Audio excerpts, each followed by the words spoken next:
Etawah live में आपका स्वागत है। मैं राजेंद्र सोनी एक बार फिर हाजिर हूं आम जन से लेकर राजनीति और क्षेत्र की विभिन्न घटनाओं के साथ। पक्ष न विपक्ष, सिर्फ निष्पक्ष। दिल्ली एनसीआर के कीट नियंत्रण उद्योग को संगठित, व्यवस्थित और मजबूत बनाने की दिशा में बुधवार को एक महत्वपूर्ण पहल की गई। गाजियाबाद के वसुंधरा स्थित रामाडा बाय बिंधम में आयोजित दिल्ली एनसीआर कीट नियंत्रण उद्योग सम्मेलन 2026 में कीट नियंत्रण कंपनियों के संचालक, विशेषज्ञ और कीटनाशक उद्योग से जुड़े पेशेवर भारी संख्या में एकत्र हुए।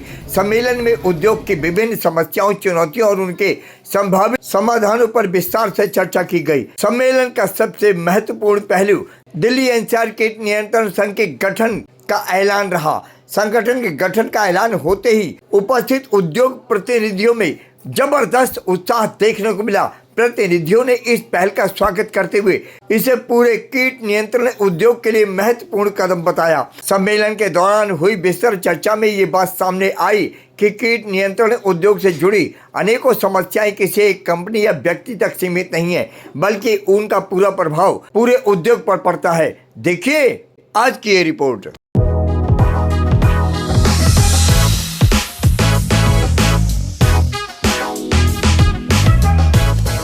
Mango elite solutions private limited company का फाउंडर एंड सीईओ हूँ। हम लोग पेस्ट कंट्रोल ऑपरेशंस करते हैं। आज एक इवेंट हमने एक अपनी पूरी इंडस्ट्री को देखते हुए किया है, जो कि एक अनऑर्गेनाइज्ड वे में चल रही है, जो पेस्ट कंट्रोल इंडस्ट्री है। तो इसको एक मंच पर लाने के लिए, एकजुट करने के लिए आज यहाँ दिल्ली एनसीआर के सारे prominent company owners, pest control company owners available थे, जिनके साथ बैठ के हमने पूरे दिन का एक इवेंट किया है, पूरे दिन की अंडरस्टैंडिंग ली है एंड वी हैव इनिशिएटेड, एक छोटा सा सीड डाला है टू क्रिएट एन एसोसिएशन। एक एसोसिएशन बनाने का एक बीज आज डाला गया है।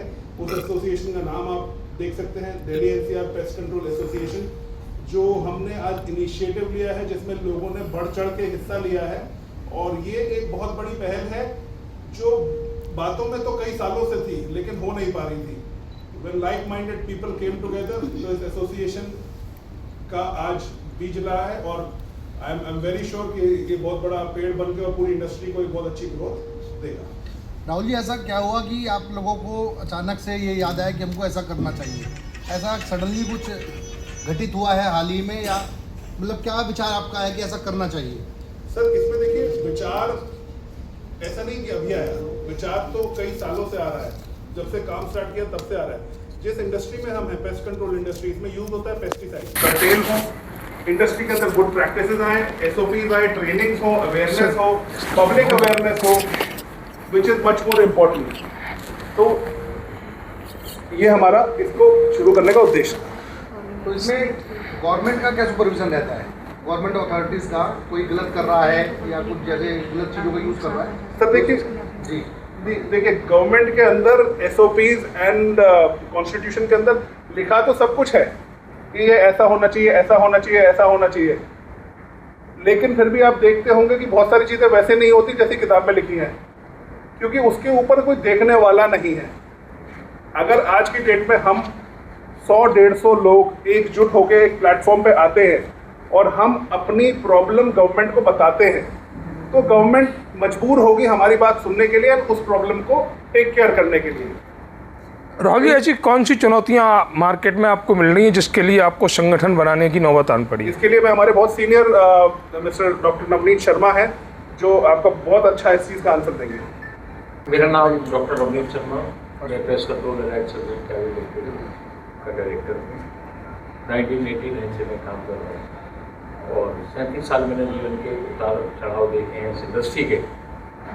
हम लोगों के पास लाइसेंस के लिए एलिजिबिलिटी है कि बीएससी एग्रीकल्चर होना चाहिए या केमिस्ट्री ग्रेजुएट होना चाहिए। उसके बाद कुछ इंस्टीट्यूट है गवर्नमेंट, वहाँ से उसका कोर्स होना चाहिए, तब जाके लाइसेंस मिलता है। गवर्नमेंट लाइसेंस एग्रीकल्चर मिनिस्ट्री के अंडर में आता है लाइसेंस। लाइसेंस लेने के बाद डिपार्टमेंट को हमसे कोई मतलब नहीं है हम लोग क्या प्रॉब्लम सफ़र कर रहे हैं, कौन सा केमिकल ऐड हुआ, कौन सा हटा, बैन हुआ, कोई हमारे पास अपडेट नहीं है गवर्नमेंट की तरफ से। लाइसेंसिंग अथॉरिटी, जबकि जिम्मेवारी किसकी है? ये जो लाइसेंस दे रहा है वो अगर हम कुछ गलत कर रहे हैं या उसको वो सही करें, हमें गाइड करें, हमें हमारे टेक्नीशियन को ट्रेनिंग दें ताकि वो सही उपयोग कर पाएँ उस पेस्टिसाइड का। तो पेस्टिसाइड है वो तो कीड़े मारता है तो किसी को भी मारेगा, मिसयूज भी हो सकता है उसका। तो सही पेस्टिसाइड सही मात्रा में, सही रेशियो में और सही विधि के द्वारा इस्तेमाल किया जाना चाहिए। उसके साथ सेफ्टी की भी काफ़ी लॉज हैं। सेफ्टी किट के साथ होना चाहिए ताकि जो काम करने वाला है वो भी इससे प्रभावित ना हो। जिसका काम हो रहा है कस्टमर, उसके यहाँ बुजुर्ग लोग हो सकते हैं, छोटे बच्चे हो सकते हैं, कोई एस्थमेटिक पेशेंट हो सकता है, प्रेग्नेंट लेडीज हो सकती हैं, उनके ऊपर कोई खास इम्पैक्ट ना आए। तो एक उसको बोलते हैं जुडिशियस यूज़, वैधानिक रूप से उसको हम उसको यूज़ करें, ना ज़्यादा करना है ना कम करना है। अब बहुत सारी चैलेंजेस हैं, बिना लाइसेंस के लोग काम कर रहे हैं, ना जिनको केमिकल की जानकारी है, ना उनकी कोई क्वालिफिकेशन है, ना कोई ऑफिस है, ना उनके पास लाइसेंस है। वो काम करते हैं, काम करके कस्टमर से पैसा लेके चले जाते हैं, कस्टमर उन्हें ढूंढता रहता है, उसको कनेक्ट के नहीं आते। उनकी वजह से जो हम लोग पढ़े लिखे लोग हैं, लाइसेंस है हमारे पास, क्वालिफिकेशन हमारे पास है, हम जीएसटी पे कर रहे हैं, हम इनकम टैक्स पे कर रहे हैं गवर्नमेंट को एज पर रूल, काम वो लोग करके हमारी इंडस्ट्री को बदनामी मिल रही है। एक हमारा जो रोल है वो एक डॉक्टर जैसा रोल है, हम लोगों को बीमारी से बचा रहे हैं। अगर मच्छर खत्म हो रहा है तो मलेरिया और डेंगू से फायदा मिल रहा है, अगर कॉकरोच वगैरह खत्म हो रहे हैं तो टाइफाइड है, डिसेंट्री है, बहुत सारी बीमारियाँ होती हैं। चूहे खत्म कर रहे हैं, उससे बहुत सारी बीमारियों का बचाव करते हैं। तो हम लोग वैसे हेल्थ प्रोडक्टर हैं, वेल्थ प्रोडक्टर हैं।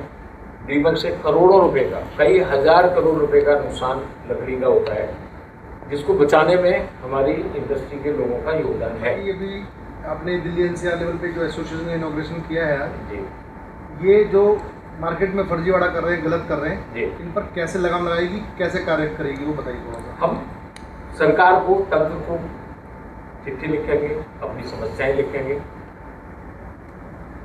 जो हमारी लाइसेंस अथॉरिटी है या एग्रीकल्चर मिनिस्ट्री है कि इसमें कुछ बदलाव की जरूरत है। लाइसेंसिंग का जो प्रोसीजर है वो भी हर स्टेट का एक अलग सिस्टम है। वन इंडिया वन लाइसेंस होना चाहिए, वन प्रोसीजर होना चाहिए। कहीं पे वो कोई पेपर मांग रहे हैं, कहीं कुछ एलिजिबिलिटी मांग रहे हैं, कुछ ऐड कर रहे हैं, कुछ हटा रहे हैं। प्लस हमें कलेक्टिवली जब हम काम करेंगे, ग्रुप के साथ काम करेंगे, एसोसिएशन के साथ काम करेंगे, तो सरकार भी हमारी आवाज़ उठेगी और हम अपने हक के लिए, अपनी ट्रेनिंग के लिए और अच्छा काम कर सकें, अपनी स्किल के लिए। जैसे स्किल इंडिया या मोदी जी की बहुत सारी स्कीम है जो टेक्नीशियन को ट्रेनिंग दे रही है, प्लम्बिंग में, इलेक्ट्रिकल में। तो हम उनसे रिक्वेस्ट करेंगे, जैसे ITI है, ITI जो होती है उसमें हम कोशिश करेंगे, सरकार को लिखेंगे कि ITI में भी एक पेस्ट कंट्रोल टेक्नीशियन का ट्रेन निकालें, जिससे लोगों को रोजगार मिलेगा और हम लोगों की लेबर की समस्या का समाधान होगा। सर एक सवाल है, जी। जो आपकी कंपनी में जो काम, जो वर्कर जो घरों में जाते हैं, जी, कई बार वो ऐसी चीज़ों को वारदात कर जाते हैं, तो कहीं ना कहीं उसके लिए कोई समाधान है? जैसे जिस तरीके से कोई काम करने के बाद ये अभी आपने जैसे दिखाया था कि एक ज्वेलरी के बड़ा बैग, तो इसके लिए क्या कोई समाधान है? तो देखिए, अब तो रूल तो ये है कि उसका पूरा पुलिस वेरिफिकेशन किया जाता है और हम लोग कोशिश करेंगे जो हमारे मेंबर हैं उन वर्कर्स को ESI की है जो फैसिलिटीज़ हैं वो मिलनी चाहिए उन्हें, और जब उनको फैसिलिटीज़ मिलेंगी तो वो गलत हरकत करेंगे। सर दिल्ली NCR के बहुत से कंपनी ओनर यहाँ पे एकत्रित हुए हैं, जो एकत्रित नहीं हुए हैं उन लोगों को इस मंच से क्या संदेश देंगे आप? सर जो आ नहीं पाए ना, वो अगली बार हमारे साथ जुड़ेंगे और हम उनको जोड़ेंगे। जो ईमानदारी से सिस्टम के साथ नियम से काम करना चाहता है उसका हमारे यहाँ स्वागत है। सर आपके इस एसोसिएशन के साथ लोगों को और लोग जुड़े, इसके लिए लोग कैसे जुड़ सकते हैं? तो संपर्क करेंगे उनसे, हम लोग कोशिश करेंगे जो लाइसेंस अथॉरिटी है उनके पास जाकर उनसे रिक्वेस्ट करेंगे कि हमें लिस्ट दें, और आजकल तो सब गूगल से सारा मिलता है। सर इस सेक्टर में काम करने वाले कुछ लोग ऐसे भी हैं जो दिशा निर्देशों से अनभिज्ञ होते हैं, जिन्हें जानकारी नहीं होती, बहुत सारे कामों के लिए इन चीज़ों में जानकारी नहीं होती। ऐसे लोगों को जागरूक करने के लिए आप क्या करने जा रहे हैं? सर हम लोग ट्रेनिंग्स करेंगे, हम लोग टेक्नीशियन ट्रेनिंग हो गई, ओनर्स के लिए भी ट्रेनिंग होती है, फिर अवेयरनेस प्रोग्राम होता है, जागरूकता अभियान चलाएंगे। दूसरे जो कंपनी के जो प्रोडक्ट जिनके लगाते हैं, पेस्टिसाइड लगाते हैं, ये लोग भी प्रोग्राम करते हैं, हम लोगों को बुलाते हैं, उनको नए प्रोडक्ट को कैसे यूज़ करना है, कितना यूज़ करना है, वो करते हैं। तो हम लोग क्या इधर मालिकों को ट्रेनिंग दी तो वो अपने स्टाफ को देते हैं। अब किसी के यहाँ 50 आदमी काम कर रहे हैं तो 50 को तो वो एक साथ देगी नहीं, तो हर कंपनी से एक आदमी उठाता है, फिर उसकी जिम्मेवारी बनती है कि वो अपने स्टाफ को ट्रेन। सबसे पहले यही मोटिव है, इट इज़ अवेयरनेस कैंप। एक एसोसिएशन जो पब्लिक सेक्टर में, पब्लिक हेल्थ सेक्टर में एक awareness camp and to door हमारे कस्टमर्स को, क्लाइंट्स को अवेयरनेस के थ्रू बता पाए कि this is a right pest control and this is a wrong pest control. सबसे पहले जब तक एंड यूज़र अवेयरनेस प्रोग्राम उसके पास नहीं पहुँचेगा, उसके पास अवेयरनेस नहीं पहुँचेगी, तब तक कुछ भी नहीं है। तो एसोसिएशन का मोटिव बिल्कुल क्लियर है कि अवेयरनेस को डोर टू डोर घर तक पहुंचाना है, घर के लिए पहुंचाना है, जिसमें पब्लिक हेल्थ सेक्टर की इन्वॉल्वमेंट है। इस एसोसिएशन को बनाने का हमारा एक मकसद ये भी है कि अपने जो पेस्ट कंट्रोल करने वाले भाई लोग हैं उन लोगों को सही तरीके से हम ट्रेन करें, उनके अंदर अवेयरनेस लेकर आएँ, और इसके साथ ही साथ उनकी जो समस्याएं हैं, जैसे कि अगर हम जेम पोर्टल पर बात करते हैं तो उसमें गवर्नमेंट टेंडर्स निकालती है। तो टेंडर्स में क्या करते हैं, हॉर्टिकल्चर वर्क वाले के साथ में पेस्ट कंट्रोल का टेंडर निकाल दिया, कंबाइंड टेंडर निकाल दिया। आपको मैं बताना चाहता हूं कि पेस्ट कंट्रोल का काम करने के लिए इंसेक्टिसाइड एक्ट 1968 के अकॉर्डिंग एक लाइसेंस लेना पड़ता है, जिसकी कि एक्ट के अंदर कुछ क्वालिफिकेशंस डिफाइन की हुई है। लेकिन हॉर्टिकल्चर का काम है, सिविल का काम है या कारपेंटर का काम है, उसके लिए किसी लाइसेंस की रिक्वायरमेंट नहीं है।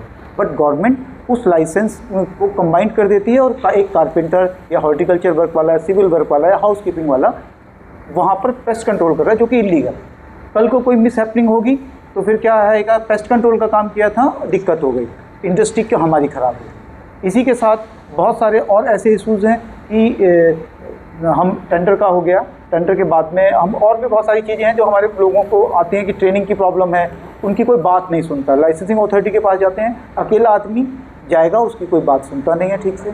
अगर हम एक संगठित होकर एक सही दिशा में काम करें तो हम फ्रॉड जो होते हैं बिना लाइसेंस के जो पेस्ट कंट्रोलर हैं उनके द्वारा, इसके लिए अवेयरनेस प्रोग्राम करके न्यूज़पेपर में ऐड निकालना है और बहुत सारे काम करें, जिससे कि लोगों को पता चले कि एक जब हम अपने घर के अंदर एक कोई पेस्ट कंट्रोल का काम करा रहे हैं तो जो पेस्ट कंट्रोल करने वाला है उसके पास क्या क्या चीज़ें होनी चाहिए, जिससे हमें पता चले कि वो सही तरीके से काम करने वाला है या नहीं है, या उसके पास लाइसेंस है या नहीं है। सरकार से अगर हम लाइसेंस के बिना वाले लोग काम कर रहे हैं तो वो टैक्स, देखिए जो फ्रॉड लाइसेंस कर रहा है वो GST पे नहीं कर रहा, गवर्नमेंट को टैक्स का लॉस हो, क्योंकि उसे तो कुछ करना नहीं, वो तो कैश पे काम कर रहा है।